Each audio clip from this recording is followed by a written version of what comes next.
एकदा आवाज ऐका।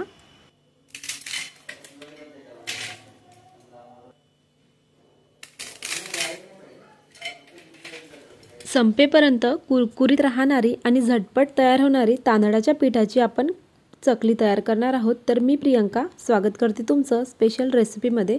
चला तर मग चकलीच्या रेसिपीला स्टार्ट करूया। तर त्यासाठी 1 कप फुटाणे घेतलेले आहेत, पाहू शकता। फुटाण्यांवरील साल सर्व मी काढून घेतलेले आहे। आता सर्व फुटाणे मिक्सरच्या जारमध्ये घालायचं आणि एकदम फाईन असा पावडर तयार करायचा आहे। तर हा सर्व पावडर मी अगोदर मोजून घेणार आहे की किती भरलेला आहे ते।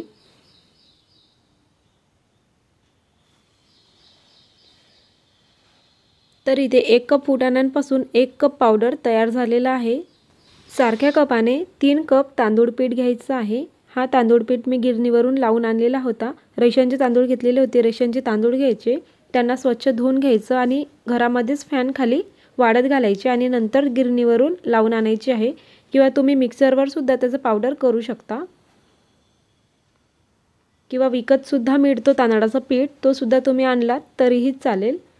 तुमच्याकडे जर फुटाणे उपलब्ध नसतील तर 1 कप बेसन पीठ घेऊ शकता आणि 3 कप तांदूळ घेतलात तरीही चालेल। तर पाहू शकता अशा पद्धतीने सर्व पीठ एकजीव करून घ्यायचं आहे। दोन्ही पीठ व्यवस्थित एकजीव होतील अशा पद्धतीने एकजीव करायचं। आता इथे काही मसाले ॲड करूयात। त्यामध्ये मी 2 ते 3 चमचे पांढरे तीळ घेतलेले आहेत। 1 चमचा भरून ओवा घ्यायचं, त्याला हातावरती व्यवस्थित असं क्रश करून घ्यायचं, म्हणजे त्याचा फ्लेवर खूप छान येतो। अर्धा चमचा धने पावडर घालायचं। हा धना पावडर मी घरीच तयार केलेला होता। आणि अर्धा चमचा जिरा पावडर घालायचं। आता इथे लाल तिखट वापरायचं आहे। तुम्ही तुमच्या आवडीनुसार तिखट कमी किंवा जास्त केलात तरीही चालेल। तर मी ते टोटल 1 आणि अर्धा म्हणजे 1.5 चम्मच तिखट वापरलेला आहे। चवीनुसार हळद घालायची आहे। मी ते पाव चमचा हळद घातलं आणि मीठ घालायचं आहे। आता हे व्यवस्थित ड्राय मसाले एकजीव करून घ्यायचं आहे। पिठामध्ये व्यवस्थित एकजीव होतील अशा पद्धतीने मिक्स करून घ्यायचं। सर्व मसाले मिक्स झाले की यामध्ये गरम तेल घालायचं आहे। मी ते 4 ते 5 चमचे नाश्त्याचे 4 चमचे तेल घेतलेला होता। छान व्यवस्थित गरम करून घ्यायचं आणि नंतर पिठावरती ओतून घ्यायचं आणि चमच्याच्या सहाय्याने एकजीव करून घ्यायचं। पूर्ण पिठाला संपूर्ण तेल लागेल अशा पद्धतीने एकजीव करायचं। आणि इथे तेल एकदम जास्त सुद्धा वापरू नका। तेल जर जास्त वापरलात तर चकली तेलामध्ये विरघळू शकते, आणि जर तेल कमी वापरला तर चकली कुरकुरीत किंवा खुसखुशीत होणार नाही। सर्व पिठामध्ये तेल व्यवस्थित असा एकजीव झालेला आहे, मिक्स झालेला आहे, पाहू शकता अशा पद्धतीने। आता यावर पाणी घालायचं आहे। तर इथे गरम पाण्याचा वापर करायचा आपल्याला। इथे 3 कप तांदूळ पीठ घेतलेला होता, तर 3 कप पाणी छान असं गरम करून घेतलं, कडक गरम करून घ्यायचं आहे आणि पिठावरती ओतायचं थोडं थोडं करून, आणि चमच्याच्या सहाय्याने एकजीव करायचं, कारण गरम पाणी असल्यामुळे हाताला चटके लागू शकतात।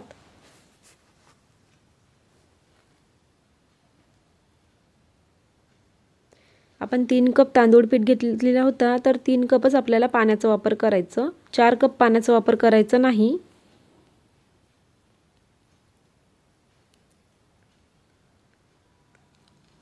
आणि संपूर्ण पाणी एकदाच घालू नका, थोडं थोडं घाला। जर कमी जास्त झालं तर जास्त सैलसर पीठ होऊ शकतो, त्यामुळे। तर पाहू शकता सर्व पाण्याचा वापर मी इथे केलेला आहे। बरोबर 3 कप पाण्याचा वापर इथे झालेला आहे संपूर्ण असं।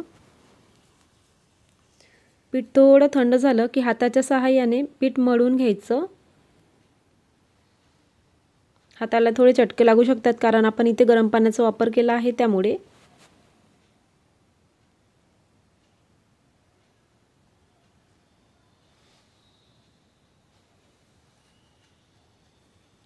तर अशा पद्धतीने सर्व पीठ मळून घेतलेलं आहे मी, पाहू शकता। पीठ एकदम सैलसर सुद्धा करू नका, नाहीतर चकल्या तुटू शकतात किंवा तेलामध्ये विरघळू शकतात।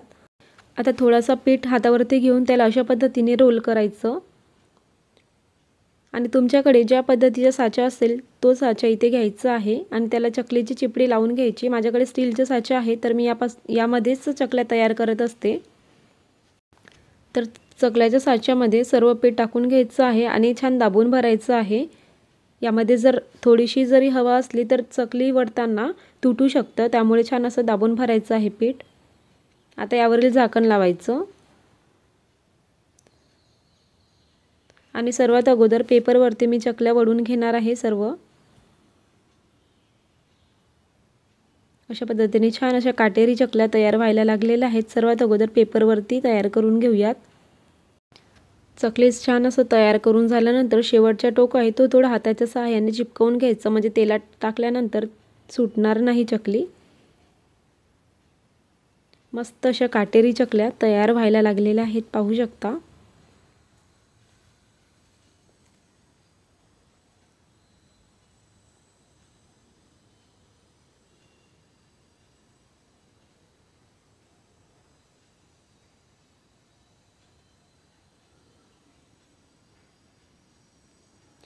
तर सर्व चकल्या अशाच पद्धतीने मी तयार करून घेते आणि तेल एका साईडला गरम करण्यासाठी ठेवलेलं आहे।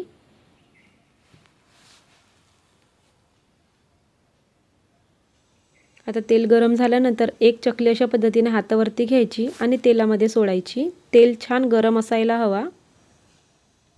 सर्व चकल्या तळून घेत असताना तेल छान गरम असायला हवा।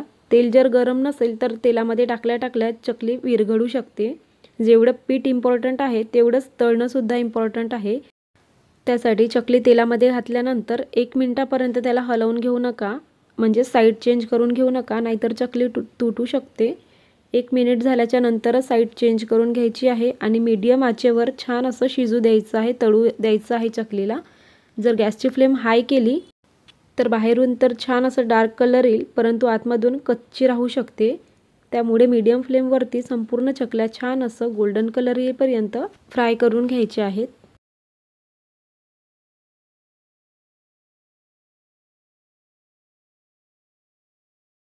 चकल्यात छान असं मीडियम आचेवरच तळत आहे तोपर्यंत आपण दुसऱ्या चकल्या सुद्धा वडून घेऊया।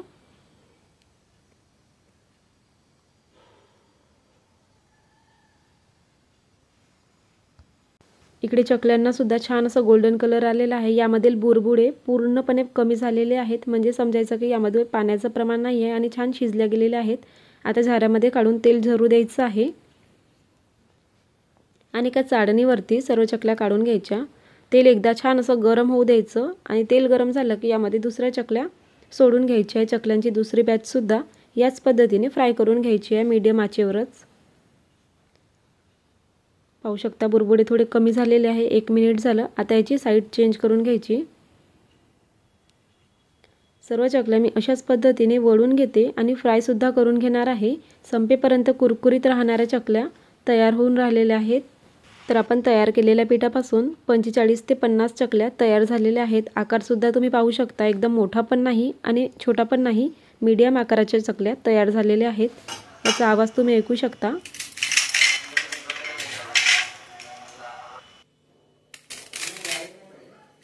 संपेपर्यंत कुरकुरीत राहणाऱ्या चकल्या तयार झालेल्या आहेत। व्हिडिओ जर आवडला असेल तर प्लीज व्हिडिओला लाईक आणि चॅनलला सबस्क्राईब करायला बिलकुल विसरू नका। पुन्हा भेटूयात अशाच प्रकारच्या नवीन रेसिपीसह। वेळात वेळ काढून रेसिपी पाहिल्याबद्दल धन्यवाद।